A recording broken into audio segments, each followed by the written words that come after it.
Hey, it's Dr. John Terry, the Black Belt Leader, and welcome to this Words of Wisdom Wednesday, where we take another look at leadership insights from the Bible. Now, whether you're a person of faith or not, the recorded history in the Bible, spanning over 6,000 years of human existence, gives us some incredible insights into leadership: good, bad, poor, great leadership, and the lessons learned from each. What we see in these recorded passages in these 66 books comprised today that we call the Bible give us an insight into how humans were successful and they failed due to leadership.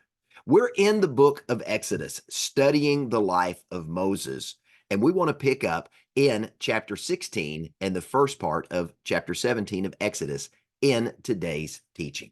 Let's jump right in and get started. Exodus 16, verse 3. Now, let me give you a little backstory before we jump into the verse. The children of Israel had been enslaved in Egypt. They had an opportunity to leave after a series of plagues that were driven by God to force Pharaoh to release the Israelites in the story that we read in Exodus. Then the Israelites found themselves trapped at the Red Sea with the Egyptian army bearing down on them.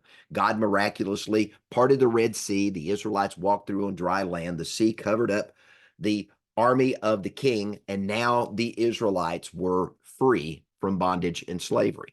They began to travel across the desert to a place that God wanted to take them with Moses as the leader. Here we pick up the story.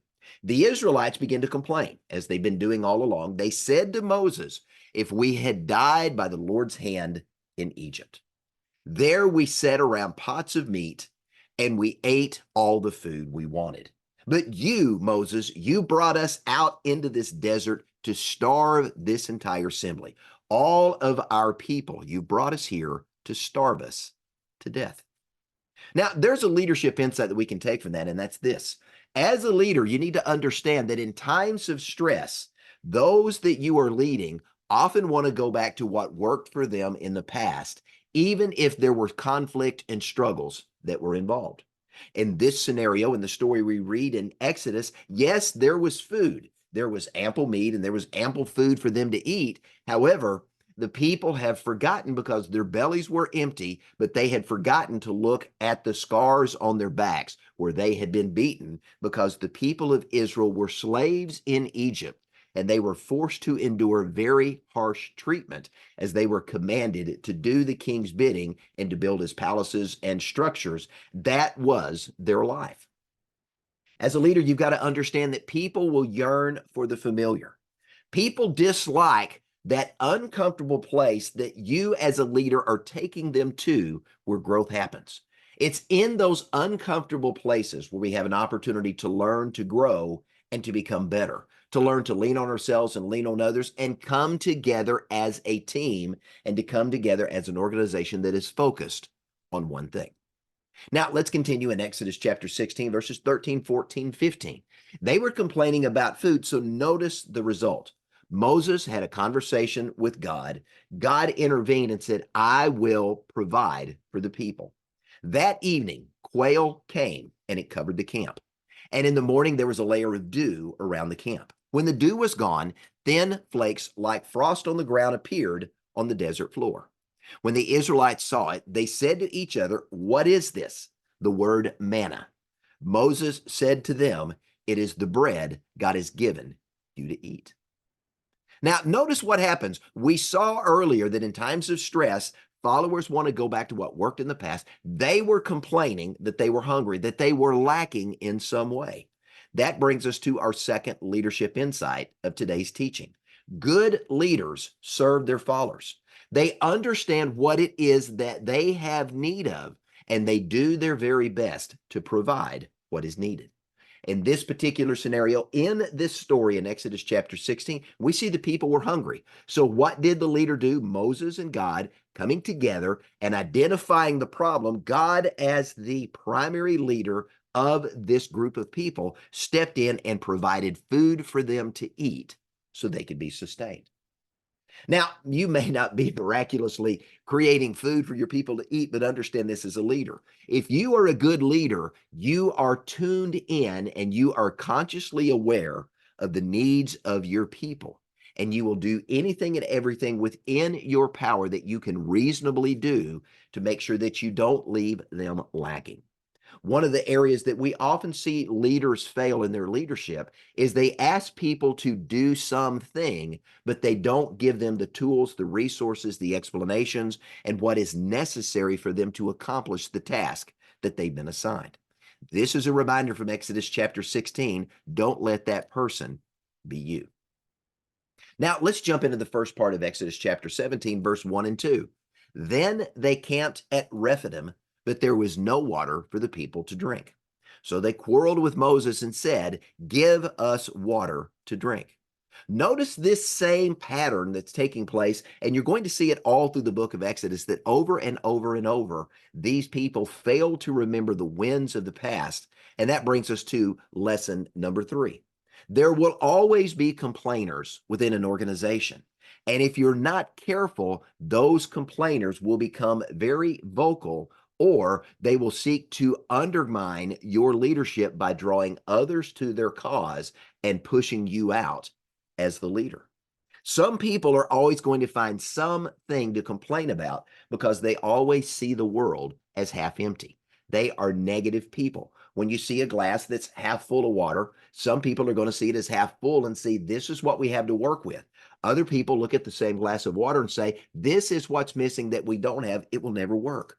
Those are negative people.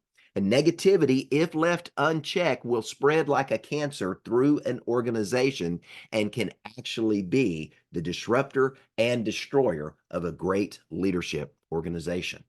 So how do you combat that? A good leader needs to continually recast vision. This is where we're going. This is what we're going to experience when we get there. These are the challenges we know we're going to face along the way, but let's recall the wins where we've faced these challenges before and we've always found a way to overcome.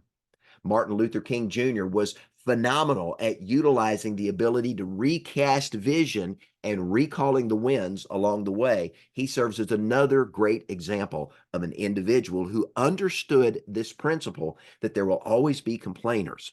But when you recast vision, share your why, recall the wins along the way, it can rally and reaffirm people to the cause. Now, let's wrap up with today's training with one additional verse of scripture, and that's Exodus 17, verse 4.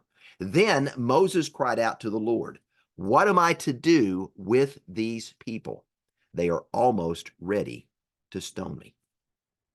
Now, this is an important leadership principle because you need to understand that even a good leader at times can feel frustrated, especially when things aren't going well and the people are murmuring and complaining, or they're stuck in a moment and they're not moving forward.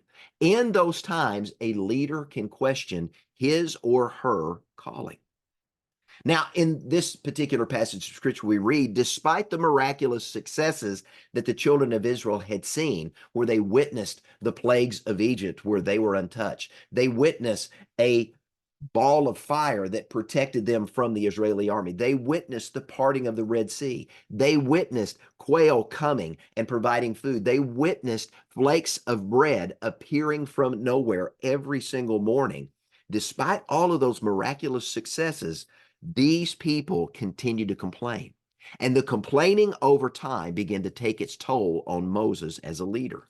And you see and sense his frustration in that passage that we just read when he asked the question, what am I to do with these people? So understand this. In difficult times, you as a leader can feel abandoned. You as a leader can feel alone. And it's in times like this, you need to return to your why you have been called to lead, the mission that you are on, the cause that you are pursuing, and you need to go back and reaffirm yourself.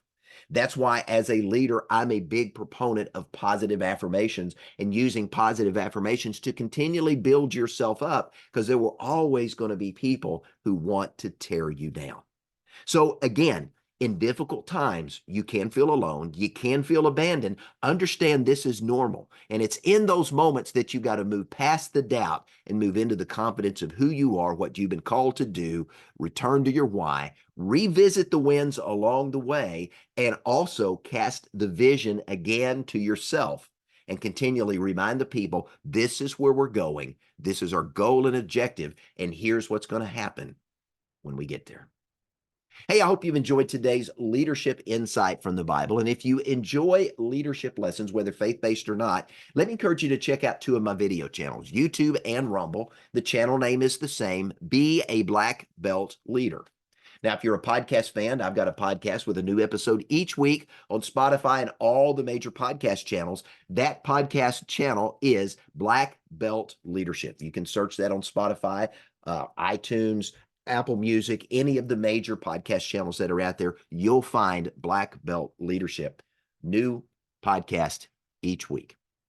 Now, if you are a faith-based person, let me invite you to my website, beablackbeltleader.com. In the courses area of the site, you'll find a free email series where I've put together 10 leadership lessons from the Bible, looking at 10 historic characters and the leadership lessons we can learn from their lives. Again, even if you're not a person of faith, great leadership lessons to learn from looking at 6,000 years of human history. And by the way, while you're there, let me encourage you at beablackbeltleader.com.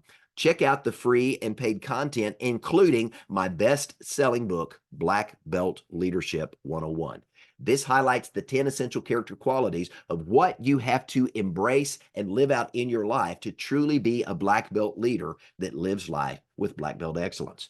There's also an on-demand masterclass that's available that gives you 50 video training modules as well as 50 downloadable audio files to be able to go through this training book in more detail.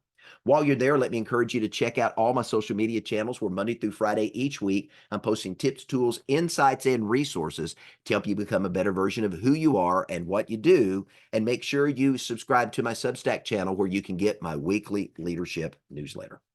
Let me leave you with this. Everybody's leading someone somewhere right now, even if the only person you're leading is yourself. So don't just be a leader, be a black belt leader and live your life with black belt excellence. I'm Dr. John Terry, the Black Belt Leader. Thanks for joining me. Have a great day.